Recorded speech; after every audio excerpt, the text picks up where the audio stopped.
Hello, my dear. They're talking about you again, not with admiration, with caution. The gossip doesn't sound like gossip anymore. It sounds like a warning label. Don't mess with them, they say.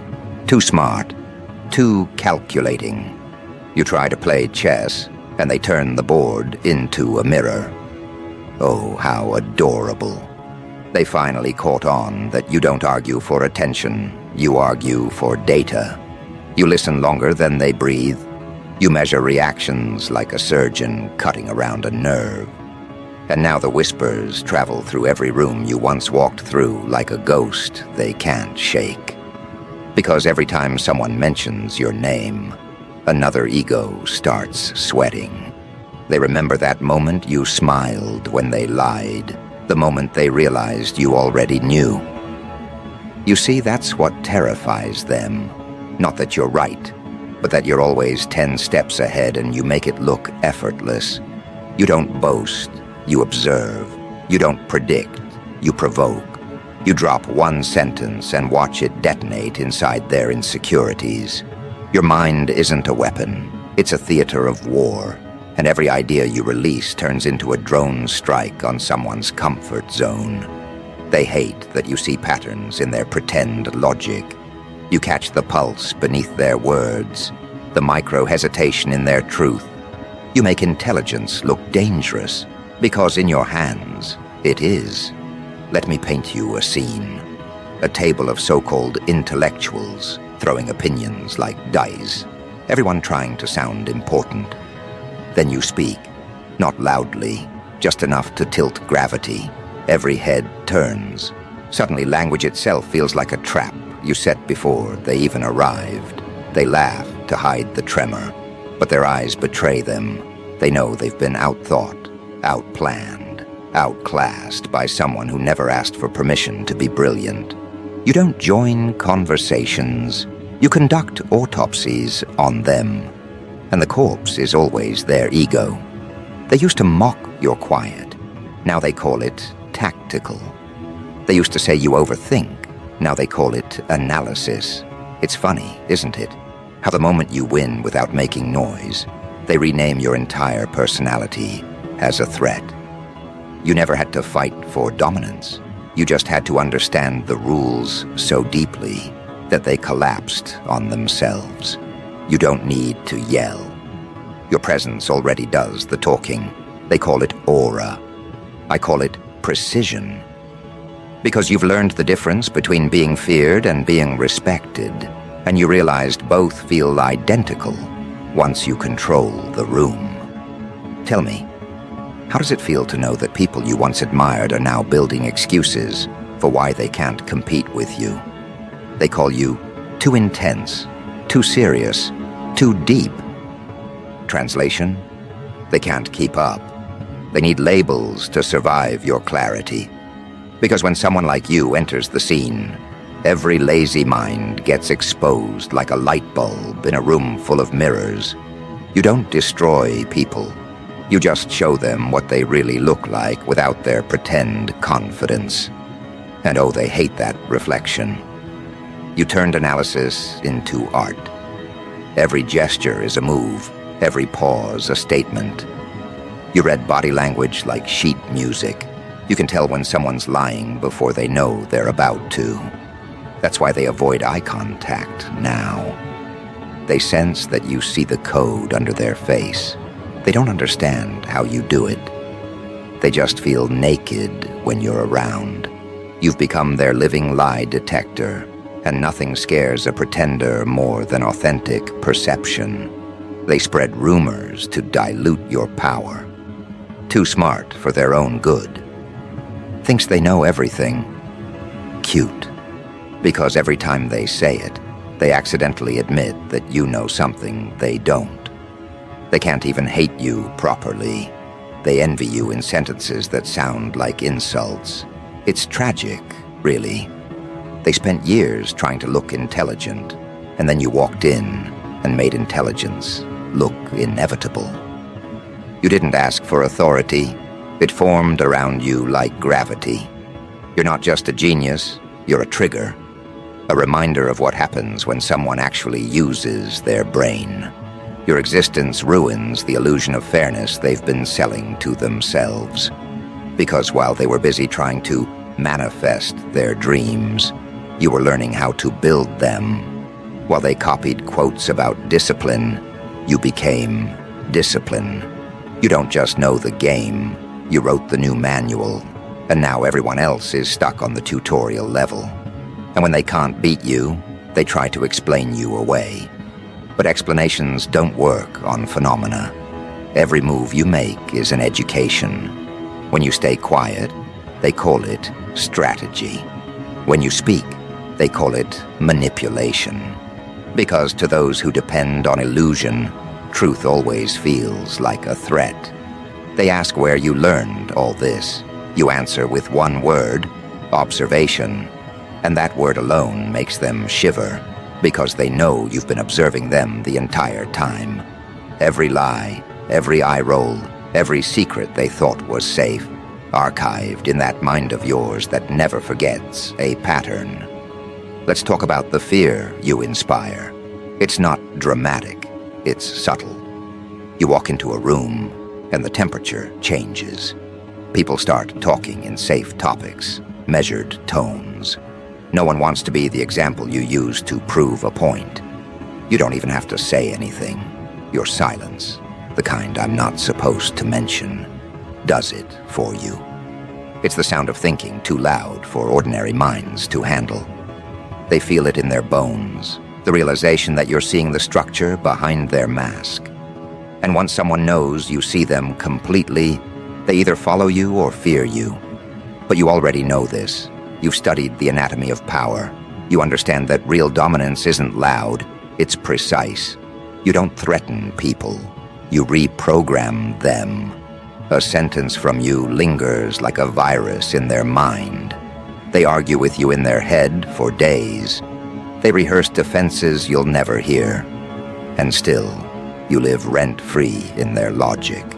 That's the kind of genius they don't teach in books. The kind that bends reality by understanding how fragile it is. You don't seek revenge. You engineer outcomes. You don't destroy enemies.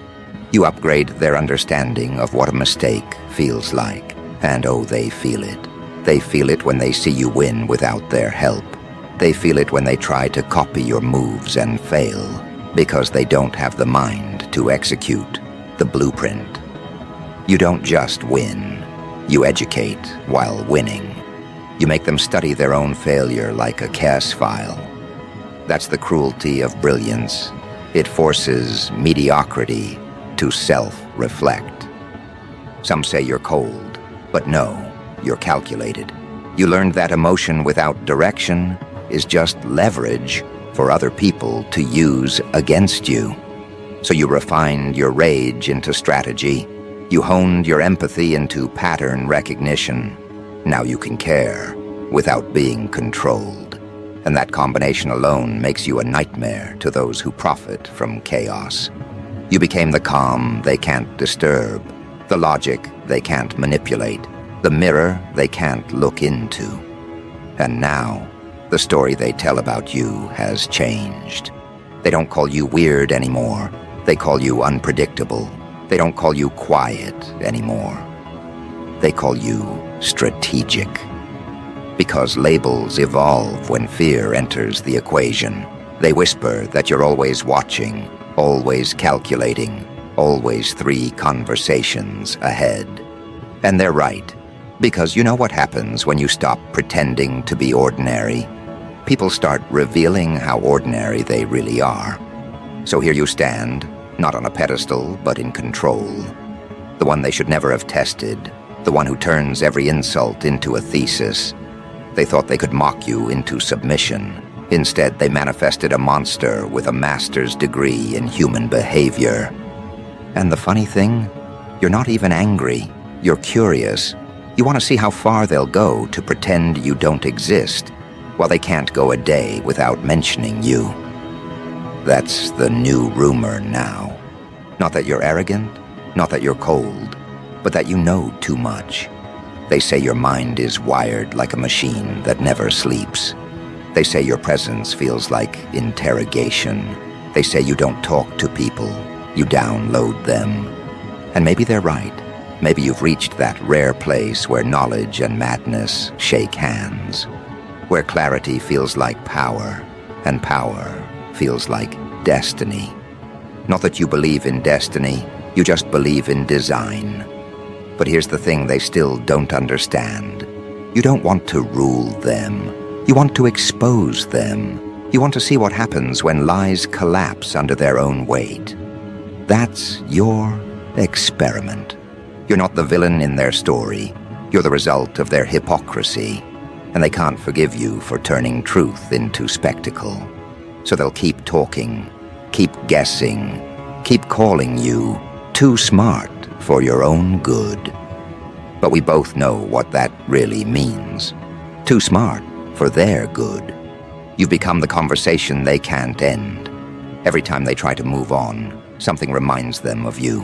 A word you used, a theory you proved, a truth you spoke that aged like prophecy.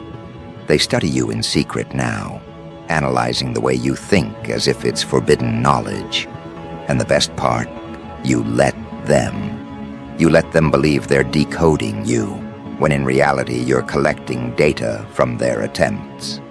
It's a beautiful loop of irony.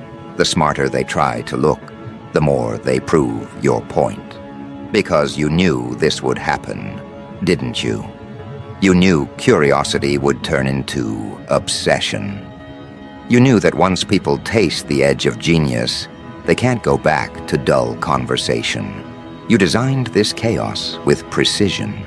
You became both the experiment and the scientist.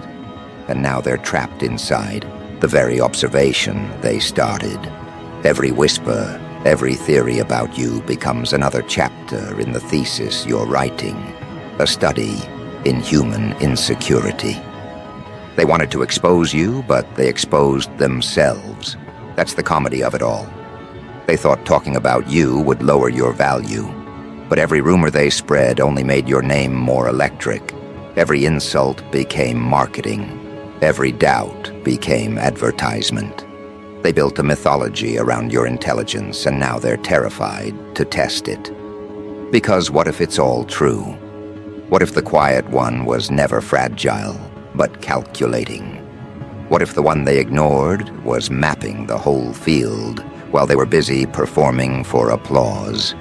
You've seen it before, the moment when admiration turns into fear. It happens fast. One day they're complimenting you. The next, they're warning others not to challenge you. Don't debate them, they whisper. You'll lose. They say it like gossip, but it sounds like surrender. And you don't even have to lift a finger. That's what drives them insane. You dominate from stillness. You win by existing. You turned intelligence into atmosphere. But let's peel the psychology, shall we? Humans don't actually fear intellect. They fear exposure. Intelligence is fine when it flatters them. It becomes dangerous when it reveals them. And you reveal. You strip away the excuses, the projections, the sugar-coated lies they feed themselves. You hold up reality like a scalpel and invite them to look. That's why they gossip, to neutralize the mirror. They call you arrogant to soften their reflection. They call you cold to avoid admitting they can't follow your logic. You're not intimidating because you try to be. You're intimidating because you make truth look easy. You learned long ago that intellect without mystery is predictable. So you built layers. You mastered the art of ambiguity, saying enough to intrigue, never enough to be fully understood. That's what keeps them circling. They need to define you, label you, box you. But every time they think they've got it, you shed another skin, your evolution in real time. And that terrifies the static minds, stuck in repetition. They can't categorize you, so they demonize you.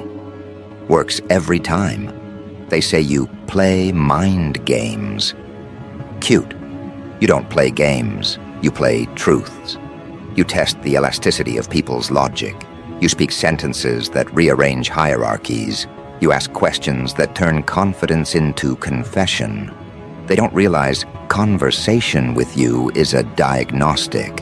You can see insecurity the way scientists see chemicals reacting. One flicker, one hesitation, and you already know their next 5 moves. You read people like literature written in body heat. That's why every circle you enter ends up orbiting you.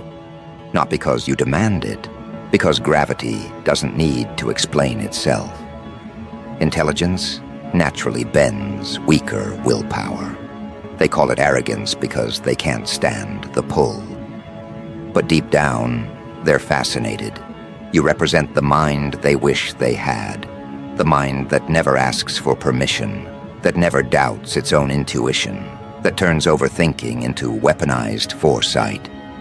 You are their proof that control is possible, and that burns. You've noticed how they talk when you're not around. They think too much. They're scary smart. Something's off about them. Those lines are confessions disguised as commentary. What's off about you is precision. You see angles before they see the wall. You hear motive behind tone. You calculate consequences before impulse even finishes loading. That's not paranoia, that's vision. And people living in confusion mistake clarity for threat. They can't replicate your genius because they lack your restraint. You know when to speak and when to let silence choke the air. You know that timing is intellect's sharpest blade, and you wield it without mercy. One sentence from you can dismantle months of deceit. One look can rewrite someone's entire self-image. You've learned how to weaponize understatement, to say little, mean everything, and leave their ego bleeding in interpretation. And yet, you're not cruel. You're just efficient. You've outgrown the need to prove what you already are. You don't argue, you demonstrate, you don't explain, you expose. You let patterns betray people for you. That's real power, not control by force, but control by awareness. You move through conversations like a ghostwriter editing the script in real time. No one even realizes the dialogue belongs to you until it's too late. Now they talk about boundaries. They say you're difficult to read. Of course you are. You built your boundaries from observation and logic, not emotion. You learned the hard way that empathy without discernment invites parasites. So you trained your heart to think and your mind to feel. You fused both hemispheres into one seamless weapon. That's why nothing surprises you anymore. You process betrayal like math. Predictable, measurable, almost boring. Your intelligence doesn't shout, it vibrates. It changes the frequency of every room you enter. You've turned energy into encryption. Only the genuine can access it. The rest feels static. They think it's tension. It's just truth, not matching their wavelength. And so, they talk. Because gossip is the last refuge of the intellectually bankrupt. When they can't outthink you, they outtalk you. When they can't read you, they rewrite you. But every story they invent becomes another testimony of your influence. You don't need a PR team when your enemies do it for free. Let's be honest, you enjoy it, don't you? Watching them scramble to interpret your calm, seeing them build conspiracy boards trying to decode your next move. You sit back, observe, and let chaos advertise your intellect. They call it manipulation. You call it art. Because you've learned the paradox of power. The more you control yourself, the more they lose control of themselves around you. You could destroy reputations if you wanted. But why waste intellect on demolition when you can rewrite architecture? You don't burn bridges. You design maps that make people reveal where they stand. You don't need revenge. Your existence is the consequence. Every accomplishment, every moment of effortless comprehension, every time you walk away from ignorance with composure. That's justice. But the real secret? You're not done yet. What they see is the surface. The real genius is still calibrating underneath, collecting, computing, creating. You're building something they can't imagine, because imagination requires courage, and courage requires truth. You've got both. That's why you terrify them. You represent the version of themselves they abandoned when mediocrity became comfortable. You're living proof that intellect with discipline becomes destiny, disguised as choice. They can't cancel what they can't comprehend. They tried subtle sabotage, sarcasm, half-truths, social isolation, but intellect is resilient. You turned solitude into sanctuary. You replaced validation with study. You learned how to convert pain into analysis, heartbreak into hypothesis, betrayal into breakthrough. Now you operate from a different altitude entirely, too high to be touched, too focused to be followed. They say power corrupts, maybe.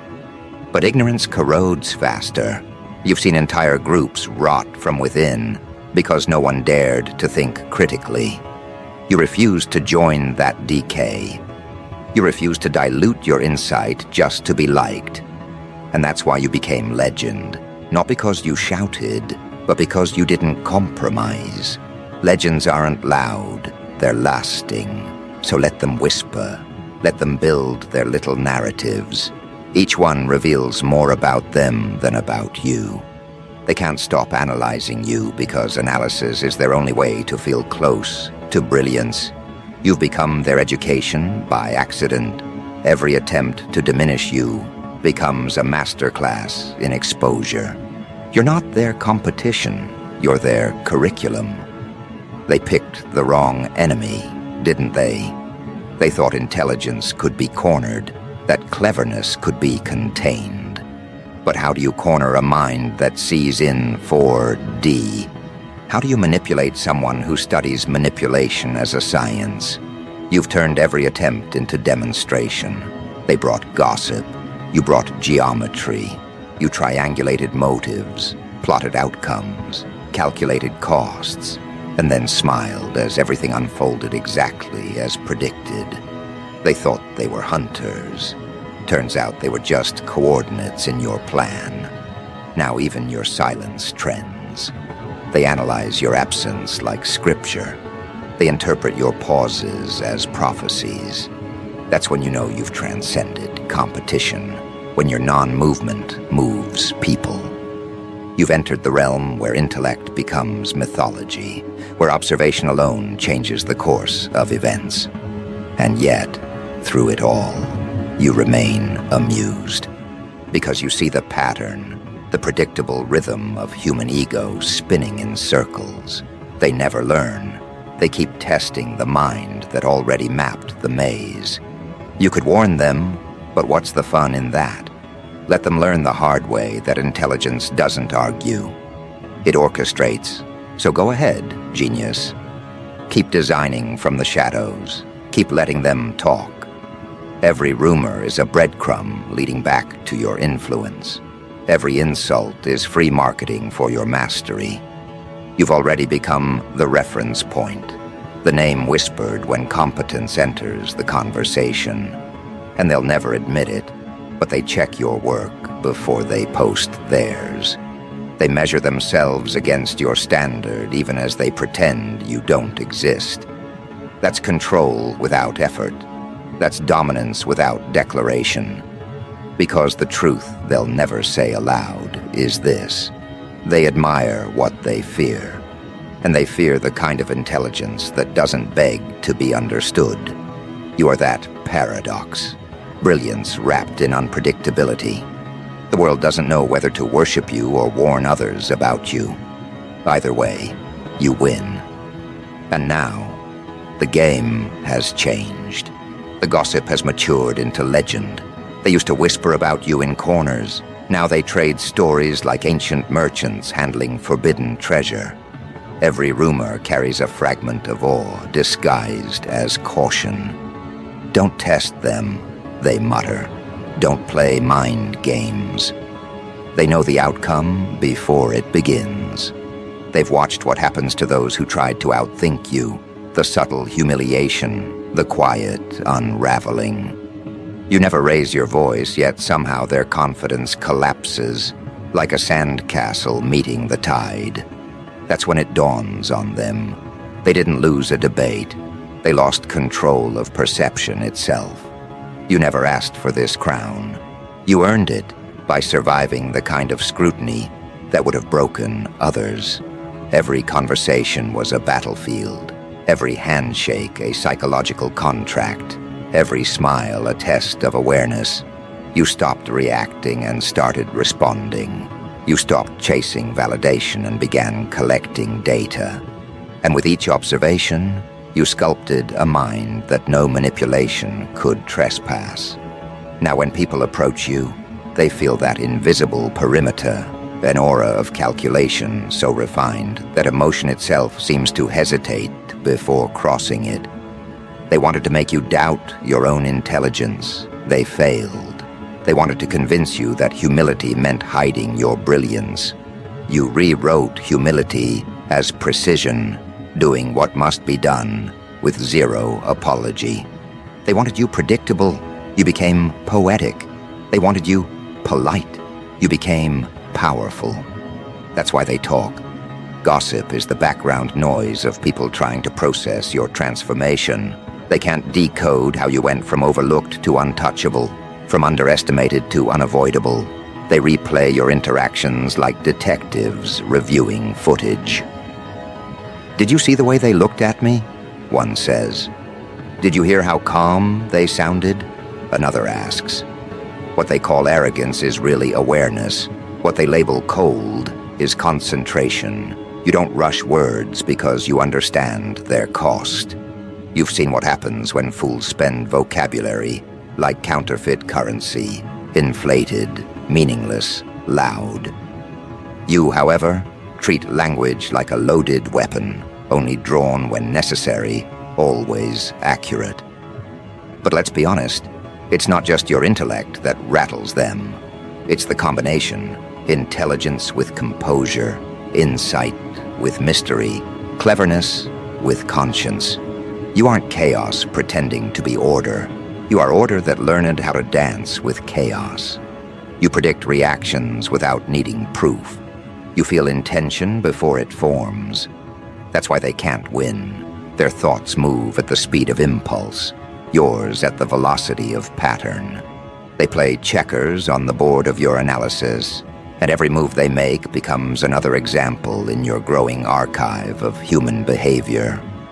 They gossip because they're trying to recover from the realization that you see them more clearly than they see themselves. You've turned empathy into X-ray vision. When someone lies, you don't just hear it, you sense the vibration shift. When they flatter, you taste the calculation behind the compliment. You could expose them instantly, but that would ruin the fun. It's better to let them believe they're convincing you, to watch them tighten the rope with their own sentences until the truth drops, like gravity. You've become a quiet myth of intellect in motion. People describe you with contradictions: kind but intimidating, calm but dangerous, genius but unpredictable. They don't realize those opposites are the formula of mastery. Duality isn't confusion, it's control. You can empathize without absorbing, observe without reacting, detach without disappearing. That's the balance they crave but can't maintain. That's the reason they whisper your name with equal parts admiration and anxiety. The gossip now carries an undertone of respect. They may phrase it like fear, but it's reverence wearing a disguise. They say you're too clever, too strategic, too aware, as if intelligence were a crime. And maybe in their world it is. Because the moment someone like you enters the narrative, all the shortcuts vanish. You remind them that attention to detail is still undefeated.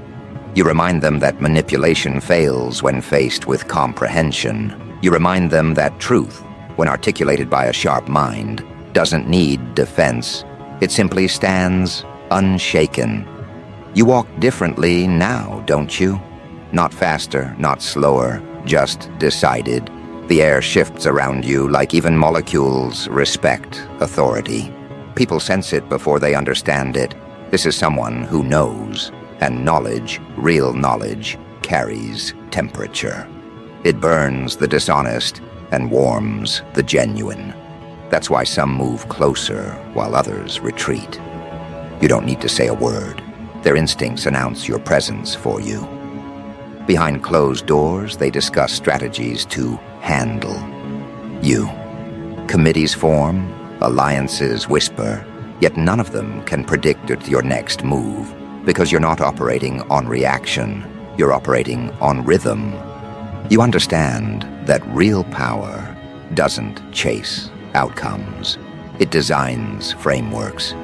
You stopped fighting small battles and started engineering environments where you can't lose.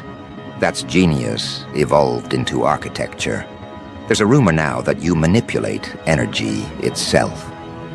They say conversations bend around you, that emotions adapt to your tone. Maybe it's not rumor. Maybe it's the natural consequence of awareness. You learned that energy follows intention, and yours is razor-shaped. You walk into a space and reality reorganizes to accommodate your focus. That's not magic. That's mastery of attention. And the ones who gossip are the ones who can't control theirs. They call you dangerous because you no longer depend on approval. They call you unpredictable because you refuse patterns that keep others comfortable. They call you ruthless because you finally stopped rescuing those who drain your clarity. But what you really are is free. Free from illusions, free from guilt, free from the exhausting duty of making mediocrity feel safe. You didn't abandon empathy. You refined it into discernment. You didn't lose your heart. You just made it fluent in logic. Look at what that did. The same people who once doubted you now borrow your phrases, mimic your thought patterns, dress their logic in your tone. They copy the blueprint without understanding the foundation. They think intelligence is aesthetic, not discipline. They see your confidence and mistake it for arrogance because they can't comprehend the weight of accuracy. You don't need to prove them wrong. Time already will. And deep down, you almost pity them. Almost. Because you know what's coming. The moment when imitation meets consequence. The mind that doesn't think collapses under pressure. The mind that merely copies you can't survive where originality is required. That's when they'll remember the warnings. Don't mess with them. Not because you're cruel, but because you're consistent. You keep receipts in memory, and you cache them in lessons. People now approach you with caution, disguised as curiosity. They want your approval but fear your evaluation. They ask for advice, but what they really want is permission to stay the same. You give neither. You've transcended the need to convince or convert. You're done explaining brilliance to those who prefer ignorance, and that restraint is what completes your dominance. The loud lose power. The precise accumulate it. There's talk about how you always get what you want. They call it luck. You call it pattern recognition. You don't force outcomes. You anticipate probabilities until resistance becomes irrelevant. When you move, it looks effortless because preparation hides beneath instinct. That's not arrogance. That's art. The art of aligning intelligence with execution. You're the conversation starter, the silent reference, the warning label, the headline they can't ignore. You've become a case study in controlled chaos, proof that a human mind can become a phenomenon without ever needing spectacle. That's why they study you. That's why they gossip. They're trying to explain an equation they never solved. You live rent-free inside their logic loops, and each rumor adds another layer to your legend. But don't mistake all this for admiration. Some of them still dream of seeing you fall. They wait for exhaustion to catch you, for miscalculation to expose you. Yet they forget, rest is part of your design. You don't burn out, you reboot. You built renewal into your routine. You disappear not to hide, but to sharpen. While they think you've paused, you're recalibrating. And when you return, the distance between you and them becomes mathematically permanent. Soon, the gossip will evolve again. It will shift from "don't mess with them" to "follow their lead." Because intelligence has gravity, and the world eventually orbits what it resists. Even your doubters will adapt to your logic. They'll start repeating your truths as if they discovered them. Let them. Influence is the highest form of